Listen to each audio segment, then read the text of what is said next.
우리에게 주시는 하나님의 말씀 사무엘상 28장 20절에서 25절까지 말씀입니다. 자, 어느덧 사무엘상의 거의 마지막을 쫓아서 나아가고 있습니다. 오늘 28장의 말씀은요, 사울이 이제 죽음 직전에 있습니다. 지금 이제 전투가 시작되고 길보아 산에서 사울과 그 요나단과 사울의 정권이 패망하는 것이 이제 곧 29장 30장에 닥칠 것인데 그 전에 사울이 했던 행동이 어떤 것인가에 대해서 집중하고 있습니다. 자, 오늘 한번 보시면 제일 먼저 다윗이 어디에서 무엇을 했는가를 먼저 얘기하고 있는데, 다윗이 지금 시글락에 있었죠. 그런데 가드로 불림을 받습니다. 이유가 뭐냐면 이 아기스 왕이 이제 군대를 모집했기 때문입니다. 다윗도 불러가지고 이렇게 제의하죠. 내가 이스라엘과 싸울 것인데 네가 네 전쟁에 참전하라. 그러면 네가 영원히 나의 측근이 될 것이다. 내 머리를 지킬 것이다. 이렇게 표현해 놨단 말이에요. 거기에 대해서 다윗이 뭐라고 대답하냐면 그러면 당신의 종이 행할 바를 아시나이다, 이렇게 얘기를 합니다. 이전까지 다윗은 블레셋에 있었지만 이스라엘 편이었습니다. 그러면서 이스라엘 대적들을 치고 어쨌든 이스라엘 백성으로서 왕의 모습을 그대로 보이고 있었단 말입니다. 그런데 이제 진짜로 불러가지고 이스라엘 치라 이러니까 그냥 애매모호한 대답으로 얘기를 합니다. 한글 번역에도 이렇게 나와 있지만 히브리어에서는 더 애매모호합니다. 그래서 아기스는 아마도 추측해본데, 아하, 당신의 말로 내가 다 하겠습니다, 이렇게 생각하고 다윗이 선봉에 서겠구나, 이렇게 생각했을 것이다 라고 학자들은 얘기를 하고 있습니다. 아무튼 이렇게 애매모호하게 다윗은 넘어갑니다. 이제 이 다윗에서 시선이 이제 사울에게로 넘어가게 됩니다.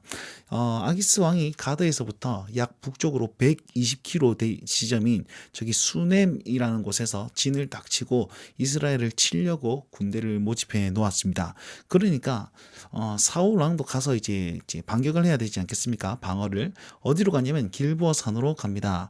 여기 길보아 산으로 가서 블레셋을 딱 봤는데 너무 무서운 거예요. 너무 두려웠다라고 표현하고 있습니다.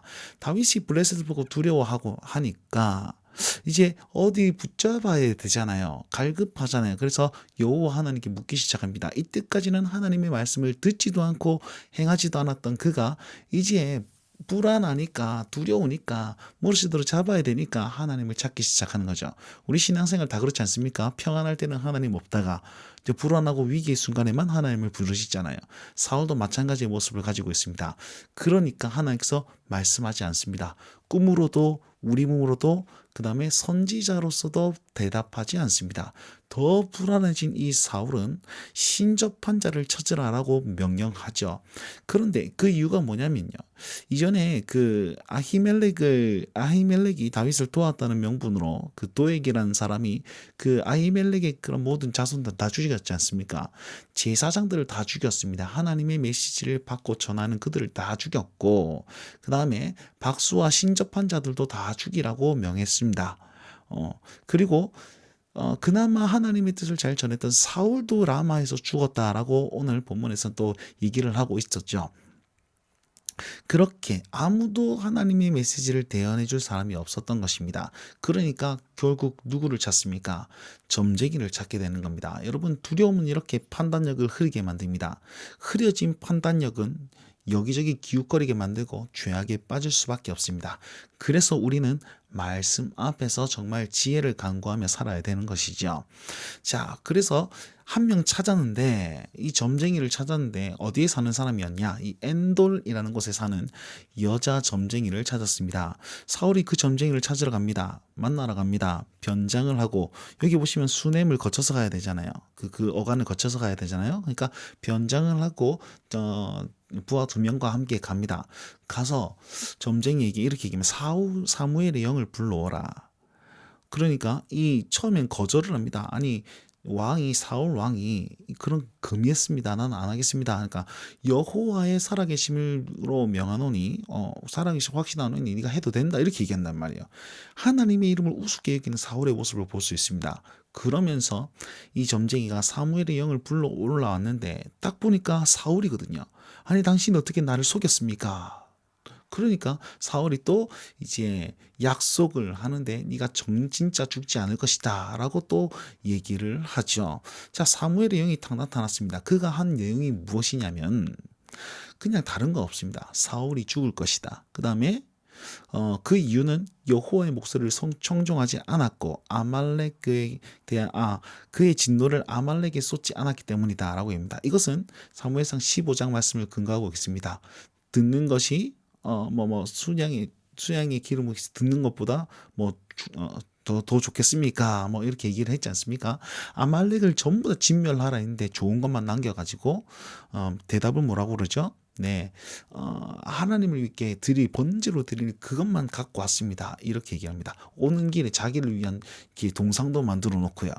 그 죄를 딱 언급하면서 네가 하나님의 말씀을 듣지 않았기 때문에 네가 죽을 것이고 여호와께서 이스라엘의 군대를 블레셋의 손에 넘기실 것이다 라고 얘기를 했습니다. 왜냐하면 아말렉을 안 쳤기 때문에 블레셋이 너를 칠 것이다 이렇게 얘기했거든요. 자, 여기서 한 가지 기억해야 될 것이 있습니다. 여러분, 이 사무엘의 영은 진짜 사무엘일까요? 그러면은 만약에 진짜 사무엘이면 우리는 죽었다가 지옥에 갔다가 아니면 천국에 갔다가 그 영을 불러와 가지고 다시금 이제 부활시킬 수 있습니까? 그것도 점쟁이가 그렇게 안 된다는 것입니다. 그러면 이 사무엘의 영은 진짜가 아니라 가짜입니다. 그럼 또 하나의 질문이 있겠죠. 그러면 가짜 영이 하나님의 말씀을 태어날 수 있습니까? 여러분, 오늘 본문을 자세히 살펴보면요. 이 이야기들은 이미 누구라도 다 아는 사실입니다. 미래의 것이 아니고요. 과거의 것입니다. 과거에 하나님께서 했던 말씀을 그냥 그대로 얘기한 것 뿐이란 것이죠. 자, 그렇게 판단하시고 다르게 해석하시면 큰일 납니다. 아무튼 여기서 집중하고 있는 것은 사울이 하나님의 메시지를 듣지 않고 하나님을 더욱더 의지하지 않고 하나님의 버림받자 다른 것들을 의지하면서 더 죄를 많이 지었다라는 것입니다. 사무엘상 15장의 말씀을 보시면